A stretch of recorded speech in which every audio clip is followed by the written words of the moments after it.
So awesome. Hey, what's up? I'm Yogi with Yogi's Garage, and I've got a special video for you today. Imagine revolutionizing the way that you work in your garage. Imagine revolutionizing the way that you organize your environment around you. Not just in a garage, but imagine it in your kitchen, in your office. That's what I'm going to talk to you about today, is something called Gridfinity. Yes, I know for some of you, you've probably heard it before, but I'm going to leverage the magic of this 3D printer, work it with Yogi's Garage, and change the way that I work on cars. Are you ready? Let's revolutionize it.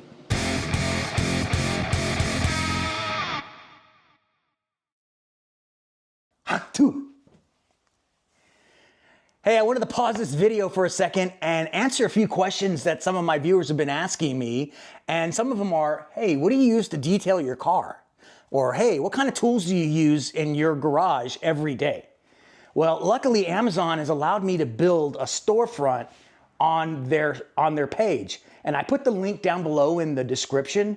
And if you need cleaning supplies from like the chemical guys or tools from Tecton or Milwaukee, I've curated a bunch of those tools on that site, and everything you buy helps support the channel. So I really appreciate that. And it helps fund projects like this. Not by much, maybe a penny or two, but the more people that buy tools, because you need tools, if you buy them through my storefront, I get a little commission and it helps me and Yogi Mama. And also, please like and subscribe to my videos. I don't ask a whole lot, but now I'm begging. All right, now back to the show. No, this is not my usual location for this type of video, but I've got a special video for you. It's not about cars per se, but it's about your garage. It's about organization. Since I bought this Bamboo Lab X1 Carbon, my life has changed in so many different ways.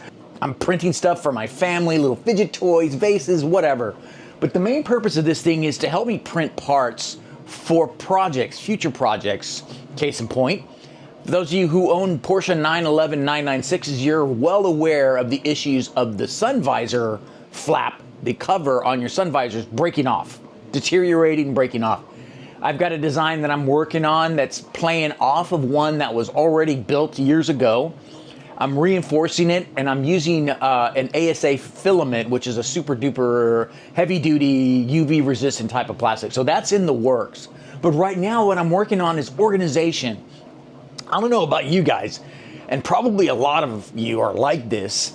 I cannot stand clutter in my garage, right? I go in there and I just see tools like you see in this picture all over my cart. And believe it or not, this was after a project that I'd finished weeks ago.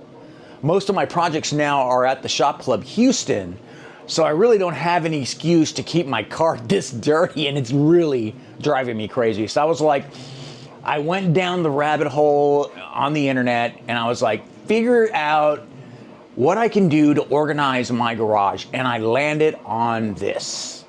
Yeah, Gridfinity. I'll put his info right here, but this guy designed a organization methodology that I am getting behind 100%, and I think my family is too. Here's the gist, right? We can organize all we want, and in the garage, that means every socket has a spot, every wrench has a spot. But the problem is when you're working with them and then you put them down, you don't remember where they go.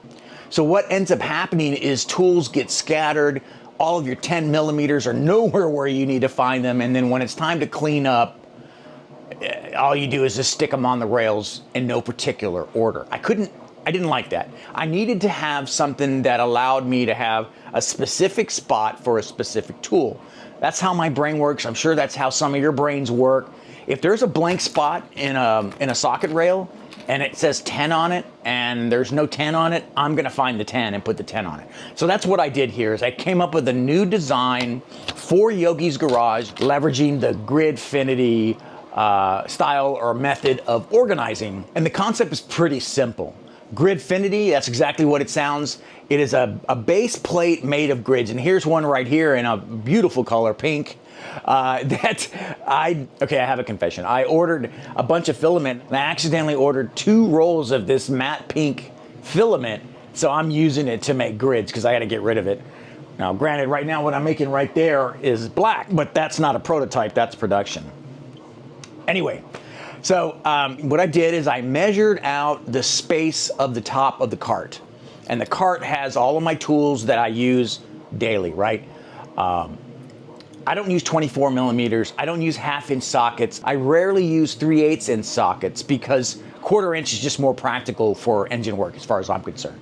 What you see in this cart is only the tools that I absolutely need and some extra ones that, again, I don't know if they belong in the cart because either I forgot or there's not a labeled spot for it. And that's where Gridfinity comes into play, is that I create the grid, right? And then you can print out specifically designed inserts for this grid that allows you to put your tools in. And in this case, I wanted to organize my sockets because I figured that's the first low-hanging fruit item that I could address right away. Scattered sockets drives me nuts in my cart. So now that I have this, I don't really have an excuse, right? So I sat at my desk, I found some already pre-built designs, so you don't even need to worry about creating your own, right? Unless you have some kind of one-off tool that you need to insert into the Gridfinity, you can just do a search on these websites like Maker Lab, like Thangs, and do a search for something like Gridfinity, and you're gonna find everything, and I mean everything that you need to get your organization project off the ground. So for Yogi's Garage, this means a lot of things, because if this concept works, and so far it is, it's working, then I can transfer that concept into my portable toolbox, which is what I've been taking to the shop club. So I wanted to share all this with you because it's revolutionizing how I'm keeping things organized so that I'm more productive. And like I said earlier, this is a different way of organizing. It's purpose built. And what that means is it's not just inserts in a drawer and yeah, you've organized your forks and spoons, but every spot is specifically designed for a specific tool. So let's say you're into crafting and not so much into mechanical work. Well, imagine like on this desk right here, this little area, you could put a grid right there, right? And then you design your holders to fit on that grid.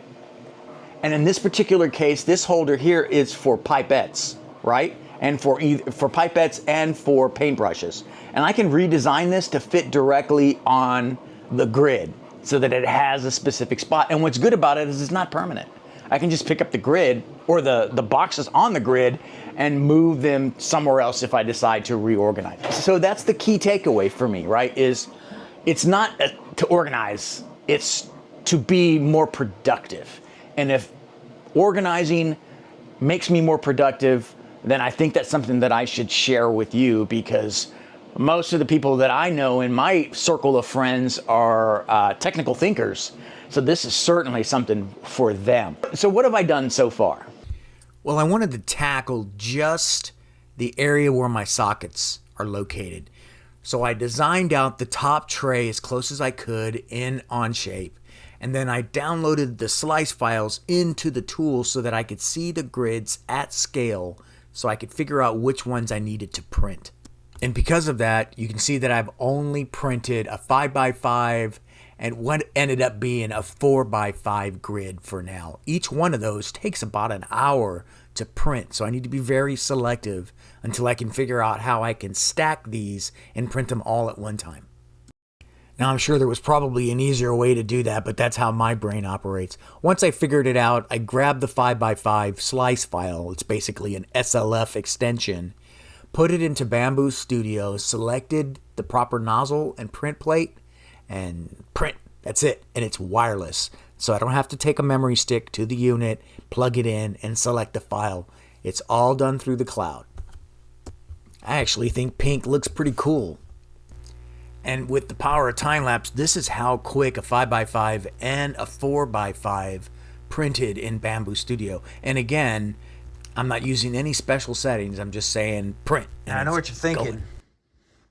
Yogi, what's with all the dirt? Well, don't worry. I'll clean all that up. I knew you weren't going to ask me about the color. All right, that's better. So the goal is to get all of my sockets that I use on a daily basis into some sort of bin shape here. And I think I have a few ideas. If I can get that organized, look how much room this gives me.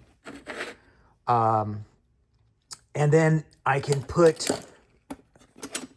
my ratchets here, my 3/8 and my 1/4 inch in bins. I have a feeling that they're going to be 2x, and then the 3/8 will be a lot longer. But the idea is that if there's a spot for it and it's empty, I'll know it needs to be filled. I mean, that's kind of what men do. I thought so. Yeah, and like I said earlier, I didn't have to design any of this. The only thing I needed to do was customize the socket clips to include the number of the socket, but the actual trays and the graphics and all of this, somebody else was nice enough to do it and publish it for free. So thank you for that, and I'm going to leverage it, and this is what I decided on. Everything I'm printing here has been printed in a standard PLA filament, something easily attainable, and it's not very strong, and it won't work well with chemicals. So this is more of a prototype. If I like the way it works out, I can always reprint these in a chemical resistant material like an ABS or an ASA filament. Now that I printed a large assortment of socket clip minions, I'm ready to install them into these bins. And it was at this point I realized that this still was not going to meet one of my primary requirements for organizing. But more on that later. Now let's take a look at what this will look like in here. So I would just pop this in right there. And what I might do is actually overlap it so these don't slide around. So just kind of like lock it in right there. And then I can put another Gridfinity going this way that can hold my extensions, my breaker bars or whatever. And then my 3/4 inch and then my 3/8 inch will go right there. It's coming together. What I need. Wow. And let me show you again what it looked like before and now what it looks like now. So I've got some other things that I need to put in here. Like, for example, tiny little ratchets, which I'm working on. Or, better yet, extensions, right? Somehow get a Gridfinity here and lay them down along the side. Pliers. I'm going to change all of this up so that I have all of the ones that I use daily here. And there's a lot more of these than there are of this, right? But look what it's done to the footprint. That's incredible. That is truly incredible. And then I remembered the point of all of this was not to organize just for the sake of organizing, but everything must have a place. So that's when I went back to the drawing board and put those clips into Fusion 360 and added the metric sizes to quite a few of them and printed out what you see here. If you're interested in the Gridfinity and these clips, as well as the modifications of these clips, I'll put links to all of those in the description below. My only ask is that if you're not a subscriber, please consider subscribing and hit that thumbs up button. Be on the lookout for more Gridfinity videos in the future.